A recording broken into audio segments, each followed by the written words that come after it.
잠들기 전 듣는 십계명 이야기. 사랑의 울타리, 축복의 이정표. 사랑하는 여러분, 오늘 하루도 주님의 은혜 안에서 수고 많으셨습니다. 복잡했던 세상의 소음은 잠시 뒤로 하고 이제 고요한 이 밤, 하나님의 따스한 음성에 귀 기울이는 시간입니다. 오늘 우리는 하나님께서 친히 기록하여 주신 사랑의 언약, 십계명에 담긴 깊은 의미와 그 이유를 함께 묵상하며 평안한 쉼을 향해 나아가려 합니다. 십계명은 우리를 얽매는 무거운 짐이 아니라 참된 자유와 행복으로 인도하는 사랑의 이정표임을 이 시간 함께 깨닫게 되기를 소망합니다. 먼저 하나님께서 이스라엘 백성과 시내산에서 언약을 맺으셨던 그 거룩한 순간을 떠올려 봅니다.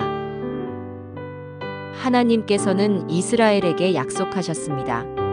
너희를 내 백성으로 삼고 나는 너희의 하나님이 되리니 나는 애굽 사람의 무거운 짐 밑에서 너희를 빼낸 너희의 하나님 여호와인 줄 너희가 알지라. 하신 말씀처럼 그 사랑의 관계를 위한 기초로 율법을, 그리고 그 핵심으로 십계명을 허락하셨습니다. 이스라엘은 아멘으로 화답하며 이 계약은 시작되었죠. 마치 서로 깊이 신뢰하는 관계가 아름다운 약속으로 견고해지듯 하나님과 우리 사이의 관계도 이 십계명이라는 증표 위에 세워졌습니다. 그렇다면 하나님께서는 왜 우리에게 이 10가지 계명들을 주셨을까요? 여기에는 우리가 헤아리기 어려운 깊고 넓은 하나님의 사랑과 지혜가 담겨 있습니다. 첫째로 십계명은 마치 맑은 거울과 같아서 그 앞에 설 때 우리의 적나라한 현재 모습을 비추어 줍니다. 각 계명에 우리 삶을 비추어 볼 때 지금 나의 영적인 상태, 또 육적인 삶의 모습이 어떠한지 정확하게 진단할 수 있게 됩니다. 어떤 이가 말했듯 많은 문제의 시작은 병든 영혼, 곧 하나님을 제대로 섬기지 못하는 데서 비롯된다고 합니다. 십계명은 바로 그 영혼의 건강 상태를 점검하게 하는 하나님의 세밀한 진단 도구인 셈입니다. 절망적인 순간에 놓였던 강도조차 마지막 순간 예수여 당신의 나라에 임하실 때에 나를 기억하소서 하고 주님을 바라보며 낙원을 구했던 것처럼 하나님의 말씀 앞에서 우리의 연약함과 죄인됨을 깨달을 때 비로소 우리는 진정한 소망이신 주님께로 나아갈 수 있습니다. 둘째로 십계명은 우리를 만드신 분이 하나님이시기에 우리 삶의 모든 문제 또한 오직 하나님만이 가장 정확하게 처방하시고 치유하실 수 있음을 가르쳐 줍니다. 세상의 어떤 지혜나 방법도 창조주 하나님의 손길만큼 우리를 온전케 할 수는 없습니다. 십계명은 그 창조주 하나님께로 돌아가 참된 해결책을 찾도록 이끄는 길잡이가 됩니다. 셋째로 십계명은 우리가 혹 잘못된 길로 들어섰을 때 다시 바른 길로 돌아오도록 돕는 삶의 이정표와 같습니다. 때로 우리는 자신의 생각이나 고집, 혹은 세상의 기준으로 판단하며 살아갈 때가 있습니다. 마치 바리새인들이 하나님의 본뜻은 헤아리지 못하고 율법 조항 그 자체에만 얽매였던 것처럼 말입니다. 그러나 십계명의 말씀을 하나하나 마음에 새기며 자신을 돌아볼 때 나의 생각과 고집 속에 숨겨진 문제점들이 보이기 시작하고 하나님의 선하신 뜻을 향해 삶의 방향을 수정할 수 있게 됩니다.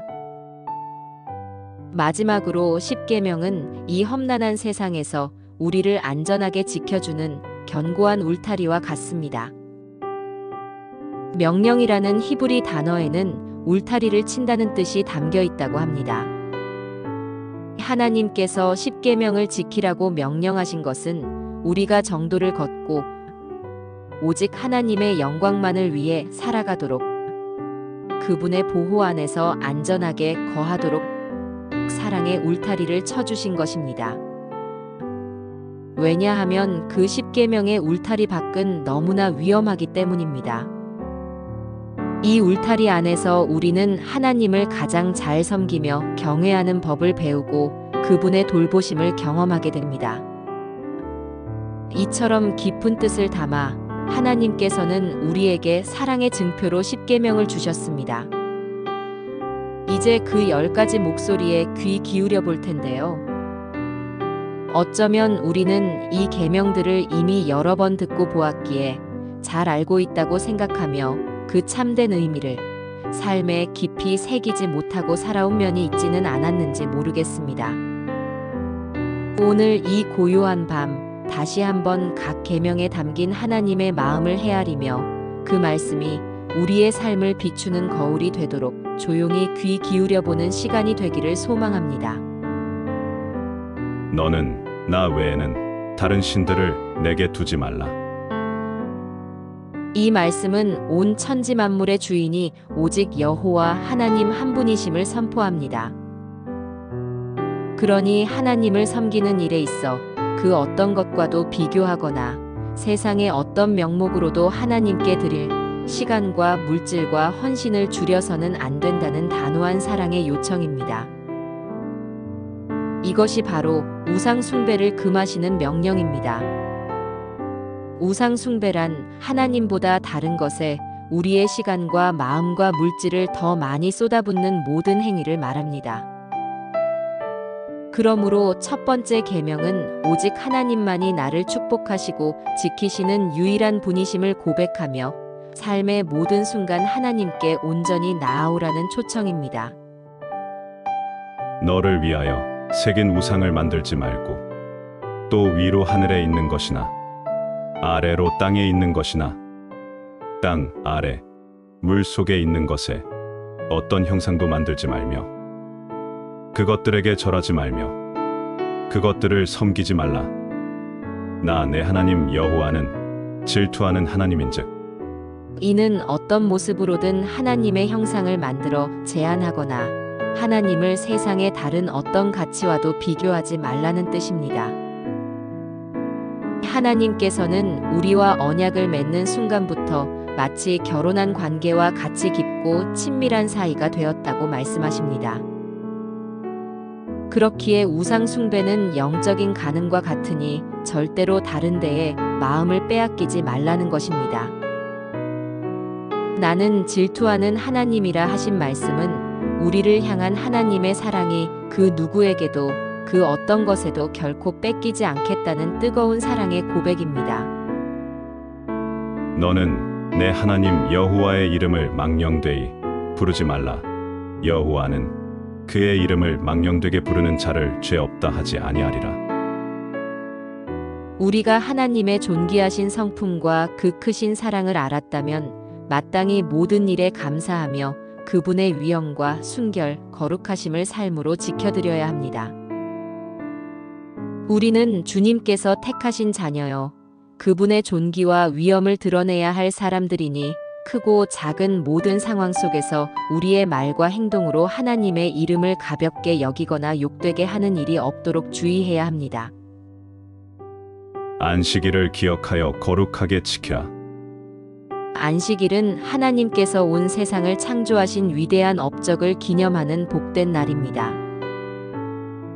이 날을 어떻게 지키느냐는 우리가 하나님 편에 서 있는지 아니면 세상 편에 서 있는지를 결정짓는 중요한 기준이 됩니다. 왜 우리는 안식일에 특별히 신령과 진정으로 예배를 드리고 이 날 자체를 거룩하게 여겨야 할까요? 바로 온 세상과 나를 지으신 창조주 하나님께 마땅한 영광과 찬양을 돌려드리기 위함입니다.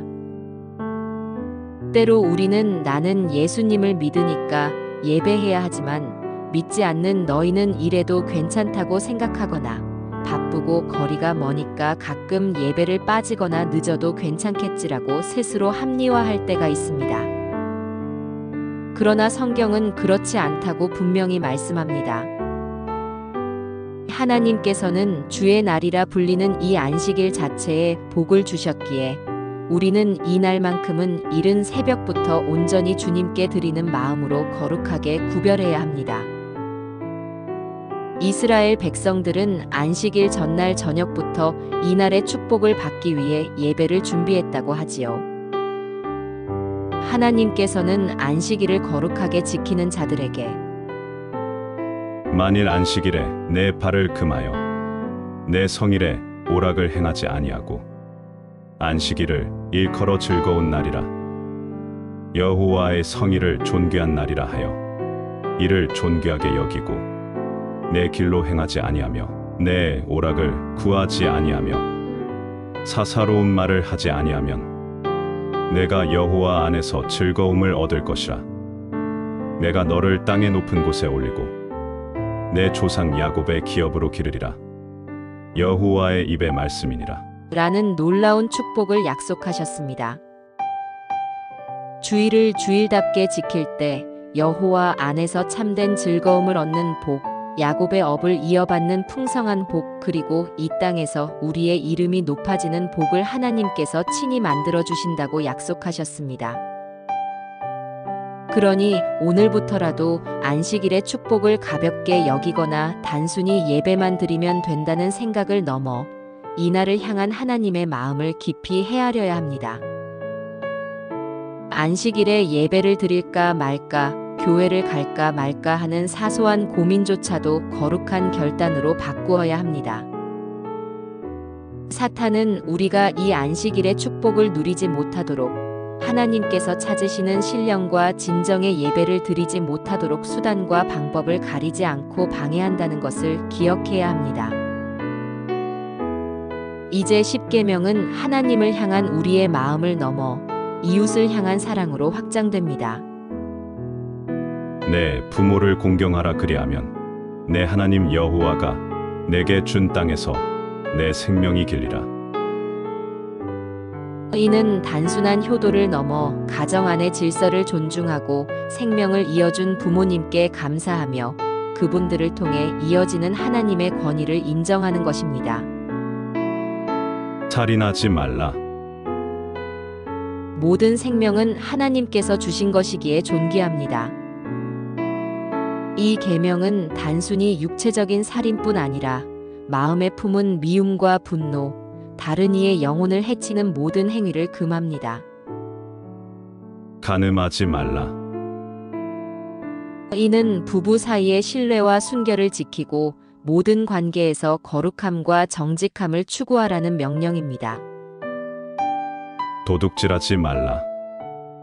다른 사람의 것을 탐내거나 부당하게 취하지 않고 각자에게 주어진 것에 감사하며 정직하게 살아가라는 가르침입니다. 내 이웃에 대하여 거짓 증거하지 말라. 진실만을 말하고 다른 사람의 명예를 소중히 여기며 공동체 안에서 신뢰를 쌓아가라는 요청입니다. 내 이웃의 집을 탐내지 말라. 내 이웃의 아내나 그의 남종이나 그의 여종이나 그의 소나 그의 낙이나 무릇 내 이웃의 소유를 탐내지 말라. 이는 이웃의 아내나 소유물 등 그 어떤 것도 탐내지 말라는 것으로 우리 마음속 깊은 곳에서부터 일어나는 탐심을 경계하고 자족하는 마음을 배우라는 권고입니다.